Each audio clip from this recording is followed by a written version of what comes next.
What's going on, everybody? Boys and girls, how you guys doing? Feels good, man, doesn't it, to be an Arsenal fan right now? Sitting back, relaxing, watching the misery and watching the capitulations of other teams around us. Moving on, Arsenal news. What's going on with Arsenal? How you doing? Winning. We're just winning. That's all we're doing. There is no Arsenal news. So let's just talk about what's going on with our competitors. Tottenham sacked Nuno Respiratory Santos, and his successor was quickly snapped up. Now they're in a little bit of a situation where Arteta was supposed to be the man instead of Unai Emery with Arsenal, and that didn't work out. They had spoken to Conte in the summer, but they decided to go in a different direction. And that direction was Nuno Respiratory Santos, which, to be honest with you, it wasn't their first, second, or third choice. So I don't know what happened with Conte behind the scenes, but it didn't happen. And now it's happening. This is a guy who won FA Cup, he won titles with Chelsea. He won a title for Milan, their first title actually in 11 years.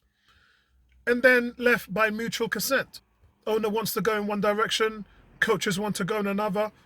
Don't you think that there might be an issue with Daniel Levy?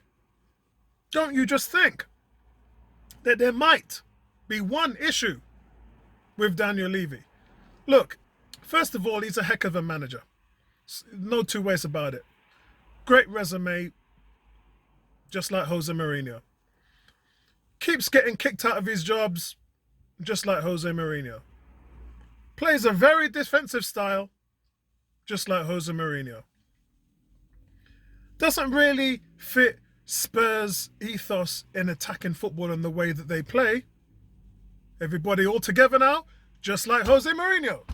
So, if you ask me what I think of this deal, the same answer applies. I think this is another Jose Mourinho deal where you have a guy that's come in, he's going to lock heads with the owners, he's going to lock heads with the fans of Spurs because he doesn't play the kind of football that's Spursy.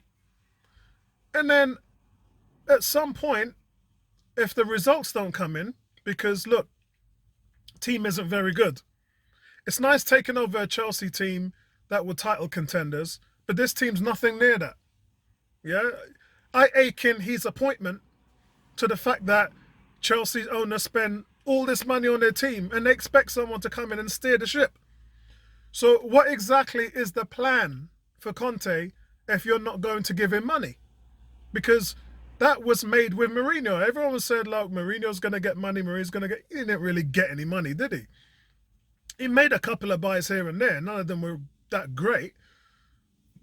Well, none of them has set the house on fire and changed the team in the way that you would expect a signing to. But it's not really panned out. So how much money is Daniel Levy going to actually give to Conte to build that team? Because the team mash up.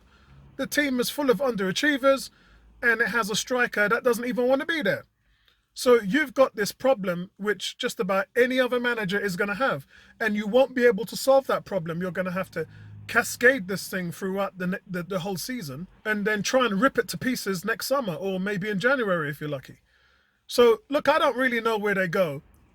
It's just a shame that Respiratory Santos wasn't going to stay for another 6 months, because I loved the fact that he had no idea what the hell he was doing.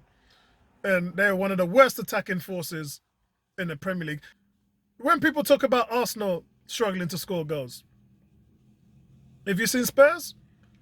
As I said, the difference is Arsenal's the 5th most creative team in the league. Tottenham's 19. The only team that's worse than Tottenham creatively is Norwich. And Norwich are set to have the worst Premier League season in history. But at their current rate. At Norwich's current rate, they will probably finish the season in single digits. That's at their current rate, but I digress. We move on to Newcastle. Now, Newcastle's talking about Claudio Ranieri, and they're talking about Roberto Mancini. All these names are flying around. But this morning, they were in talks with Unai Emery. Now, Unai Emery has got a chip on his shoulder, because Unai Emery played at Arsenal, didn't really get the players that he wanted. a la Zaha. Didn't really get the backing and support from the technical area. Runners-up in the Europa League, not good enough. Finished just outside the top 4, not good enough. Had the 11-game winning streak and a 22-game unbeaten streak with Arsenal. Now, Newcastle fans is just staying in the Premier League. So how is that appointment not good for Newcastle? How is that appointment not going to take them to the next level? And I'm not talking about winning a title. I'm just talking about the next level.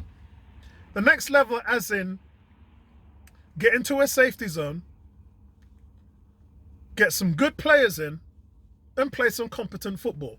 That's the next, because you can't go from where they are to top 4. That's not a jump. That's a quantum leap. And we don't do quantum leaps in football. In football, success has to be incremental, which I've been telling Arsenal fans all the time. So for me, I think that would be a great appointment. And I can't wait to play a Newcastle team with Unai Emery. And I say that because what he done against us with Villarreal, I will never forgive him for. I want revenge. And I want it on a golden platter plate. And the only way to do that is to put him at Newcastle so we can beat them up while they're a degger team for the next few years. Once they get all the Mbappes and the stars in, that's when they start beating everybody up. But I think it would be a quality move. And I think it would be a move that sets both partners alike. Newcastle would want someone in that knows what they're doing. And Unai Emery would actually have backing, which he hasn't really had at Villarreal. Don't have any money. He's just steered the ship. Arsenal never gave him a chance because the only person that was buying players at Arsenal was Raul Sanelli and Sev Mislintat. Unai Emery was a head coach. He never had a say in the discussion. He wasn't even invited into the transfer room. Nobody asked him his opinion. So I think that this would be a great deal for Unai Emery. But let me know what you guys think. And as for Arsenal, we're winning. Winning. Speak to you guys later, man. Peace out.